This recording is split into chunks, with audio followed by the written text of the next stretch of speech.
오늘은 아침 일찍 서울역에 왔습니다. 보통 서울역에는 KTX나 기차를 타러 왔었는데요. 오늘은 조금 상황이 다릅니다. 서울역 3번 출구 앞에 있는 공항철도를 타러 왔는데요. 공항철도는 두 가지 종류가 있습니다. 12개 정거장을 모두 서는 일반 열차와 인천공항까지 논스톱으로 가는 직통열차가 있는데요. 그 중에서 직통열차는 서울역에서만 출발합니다.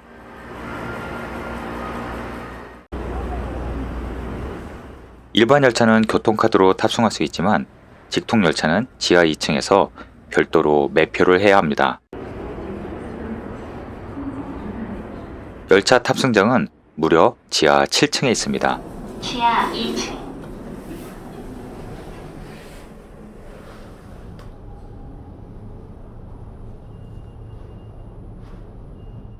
논스톱 직통열차는 아침 6시 10분부터 약 40분 간격으로 출발하는데요. 저는 오늘 6시 50분 차를 탈 겁니다. 인천공항 제1터미널까지는 약 40분 정도밖에 걸리지 않습니다. 표는 현장에서 살 수도 있고 인터넷으로 미리 예매도 가능합니다. 현장 발권 가격은 성인 9,500원으로 상대적으로 비싼 편이지만 카카오톡 채널 추가 후 인터넷으로 결제하면 7,500원입니다. 실물표는 나갈 때 QR코드가 필요하기 때문에 버리시면 안 되고요. 서울역에 있는 도심공항 터미널은 참 신기한 곳인데요. 마치 작은 공항을 연상시킵니다. 새벽부터 문을 연 환전소도 있고요. 특히 각 항공사별로 미리 체크인을 하고 수화물을 보낼 수 있기 때문에 아주 편리합니다. 승강장이 있는 지하 7층으로 엘리베이터를 타고 이동합니다. 직통열차에는 특이하게도 승무원이 있어서 안내를 해줍니다.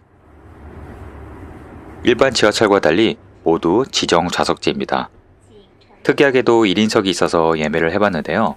발권을 하실 때 S자 표시가 있는 좌석을 선택하시면 바로 1인석입니다.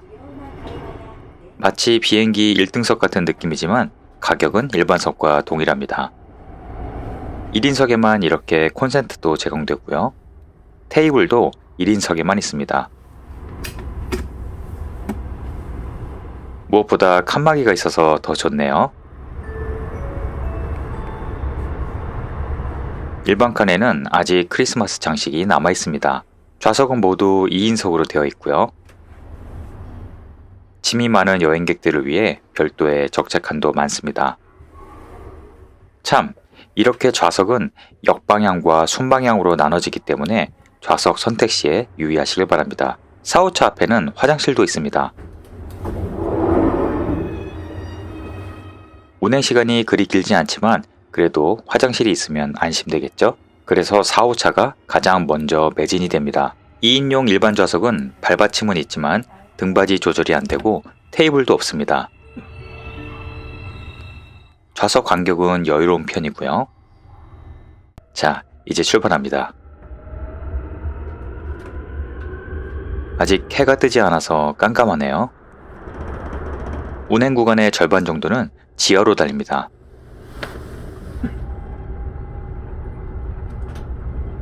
약 40분 정도 걸려서 인천공항 1터미널에 도착하였습니다. 정말 빠르네요. 일반 열차와 직통열차가 함께 사용하는 플랫폼입니다. 이곳은 지하이기 때문에 일단 지상 3층까지 올라가야 합니다. 이른 아침부터 출국하시는 분들이 많으시네요. 참, 나갈 때는 표에 있는 QR코드를 찍고 나갑니다.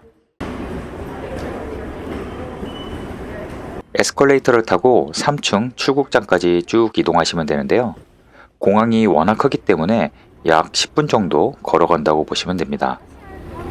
코로나 때문에 정말 오랜만에 인천공항에 왔는데 이제는 활기를 되찾은 것 같습니다. 3층 출구장에 도착하면 7번 출구로 가면 됩니다.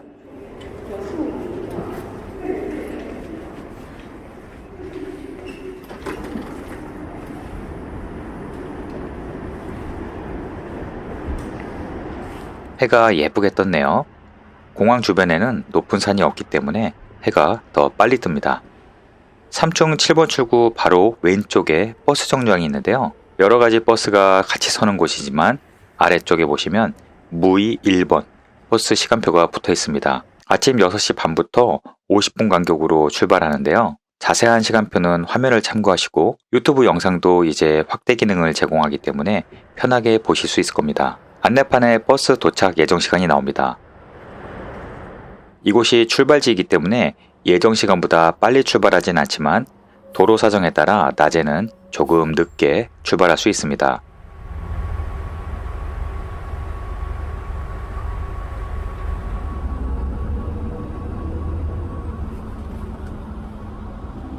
공항 근처라 이렇게 비행기 이착륙 장면도 아주 가깝게 볼 수가 있네요.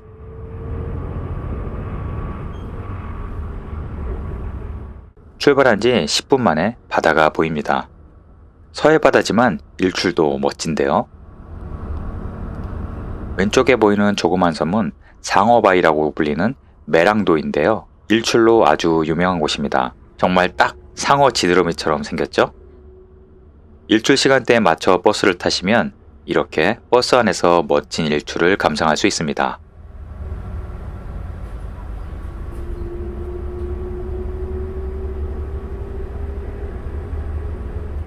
저 앞에 보이는 다리가 2019년도에 개통한 무의도로 들어가는 연륙교입니다. 덕분에 이렇게 편하게 버스로 섬 여행을 할 수 있네요. 무의도에 들어가면 풍경이 확 바뀌면서 작은 섬에 들어왔다는 설렘이 듭니다.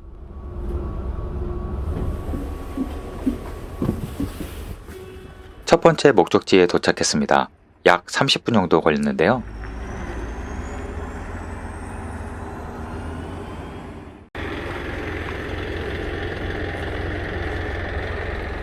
이곳은 무의도에 있는 한악의 해변입니다.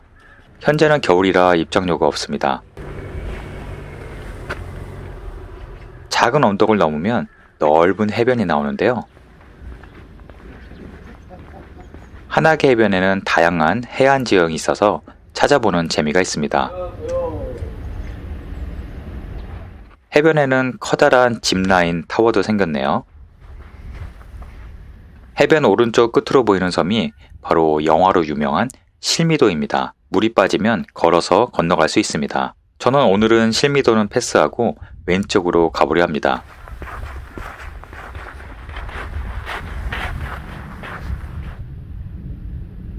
이곳은 2019년도에 개통한 무의도 해안 데크길입니다.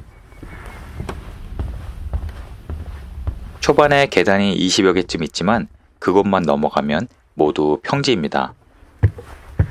언덕을 넘어가면 바로 해변으로 데크길이 이어지는데요. 수많은 데크길을 봤지만 무의도 데크길도 참 멋지네요.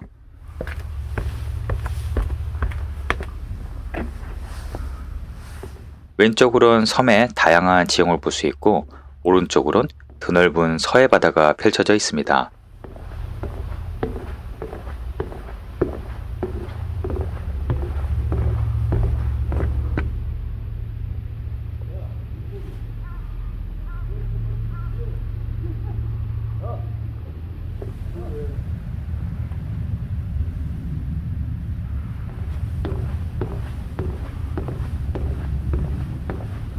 중간중간 쉼터도 있고 조망을 할 수 있는 망원경도 있습니다. 그리고 숨은 바위 조형물을 찾는 재미도 있고요.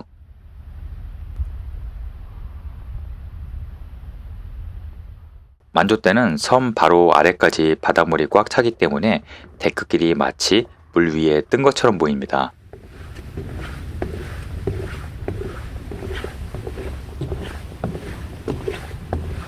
중간중간 이렇게 바닥이 뚫려 있는 구간도 있고요.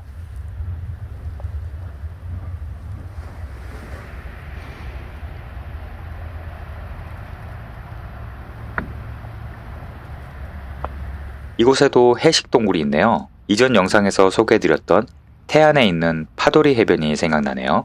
약 900m 정도 걸어가면 데크길은 끝이 나고 등산로로 올라가시거나 아니면 다시 돌아오시면 됩니다. 돌아오는 길에서 보면 또 다른 풍경으로 다가오는데요. 섬의 기암괴석도 바라보는 방향에 따라 전혀 다른 느낌으로 다가옵니다. 데크길은 왕복으로 약 40분 정도 걸렸습니다.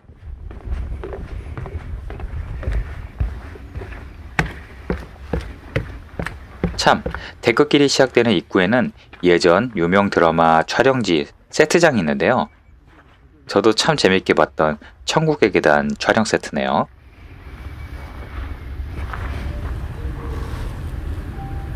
다시 한하계 해수욕장 버스 정류장으로 왔습니다.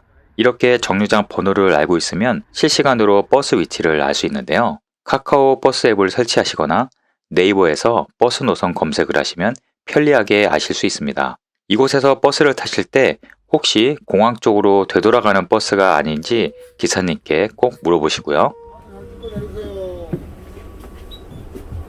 이곳에서 약 10분쯤 더 가면 바로 종점입니다.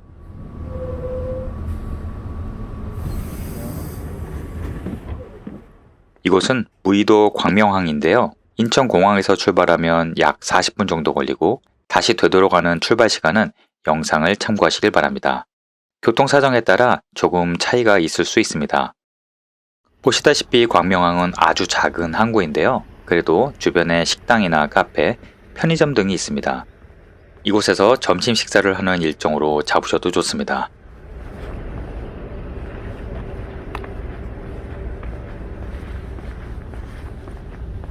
광명항에 온 진짜 이유는 멋진 바다 풍경도 있지만 바로 왼쪽으로 보이는 작은 섬으로 들어가기 위해서입니다.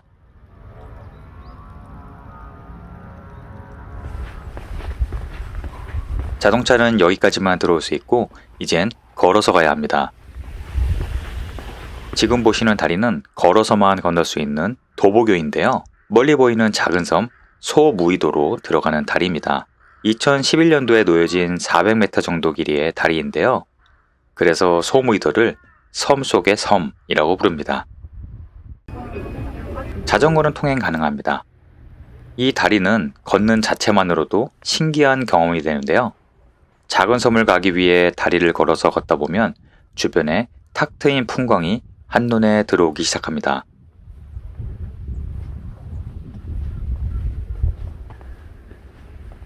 소무이도에 가까이 다가가니 조그만 부두가 보이는데요. 영화에서나 나올 법한 작고 귀여운 항구네요.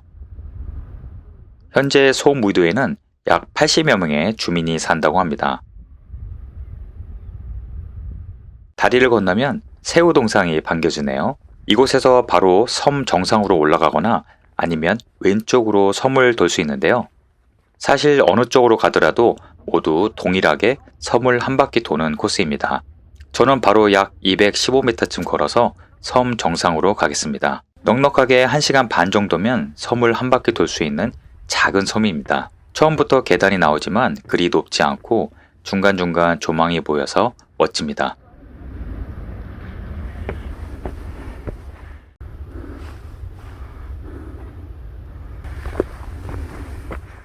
약 20분쯤 올라가면 바로 정상입니다. 해발 74m의 낮은 산 위에 하도정이라는 정자가 있습니다. 이 정자에서 보면 사방의 바다가 모두 보이는데요.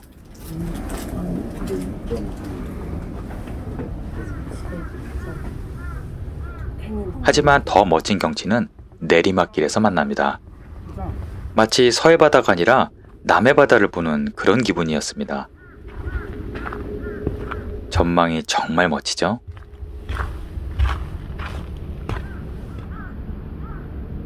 크고 작은 섬들과 섬을 오가는 여객선들이 한눈에 보입니다.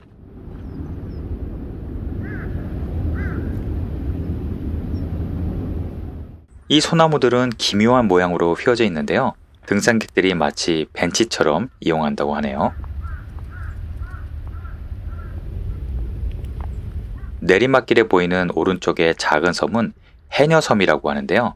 해녀들이 물질 작업 중에 잠시 쉬던 섬이라고 하네요. 10분쯤 내려가면 작고 아담한 해변이 나타나는데요.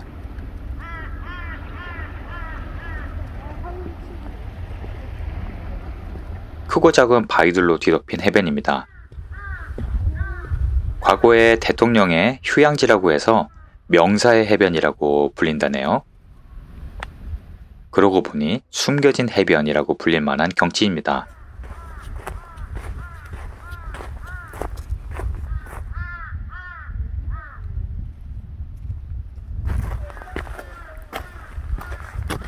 뒤쪽에 바위 절벽이 병풍처럼 감싸고 있어서 더 아늑해 보이네요. 섬 둘레길은 나지막한 언덕이 몇 군데 있는데요. 그 위에서 보는 섬 주변 풍경이 멋졌습니다.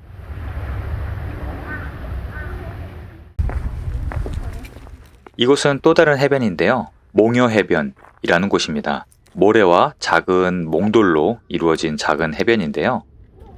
인도교와 정반대쪽에 있는 해수욕장입니다.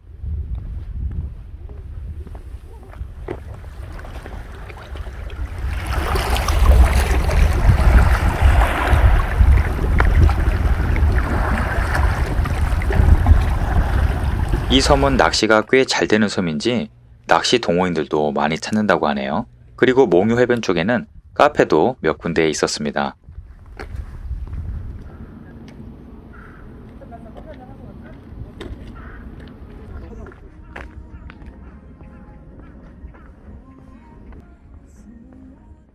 해변 옆쪽으로 마지막 계단이 나오는데요. 이 계단 위쪽에서 보는 전망이 기가 막혔습니다. 그래서인지 전망대도 두 곳이 있었는데요. 날씨가 맑을 때는 영흥도도 손에 잡힐 듯 보인다고 합니다.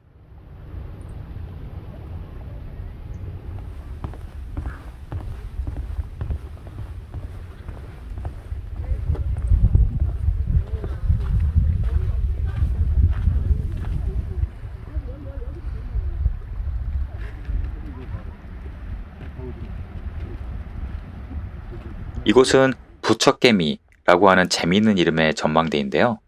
옛날에 풍어제를 지냈던 곳이라고 하네요.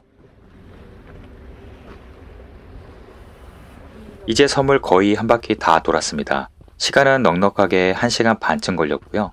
오른쪽에 바다를 끼고 걷는 섬 둘레길이라서 전망도 좋고 심심하지 않았습니다. 다시 출발지로 돌아왔습니다.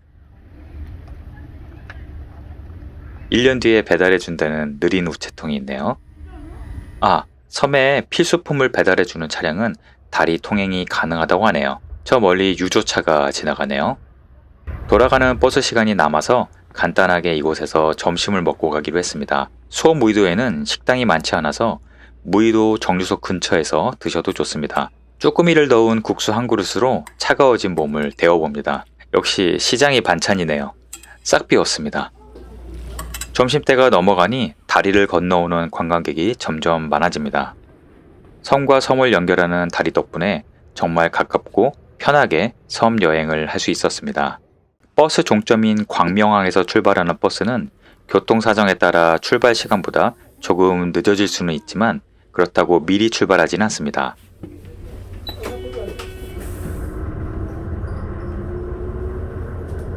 낮에 보는 섬 풍경은 바닷물이 들어와 있어서 아침과는 또 다르네요. 오늘 이름을 처음 알게 된 해녀섬이 멀리 보입니다.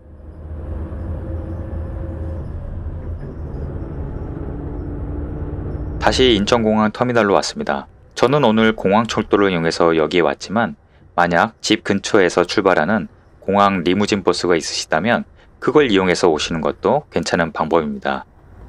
오늘은 철도와 버스를 이용해서 가깝고 편리하게 갈 수 있는 섬 여행을 소개해드렸는데요.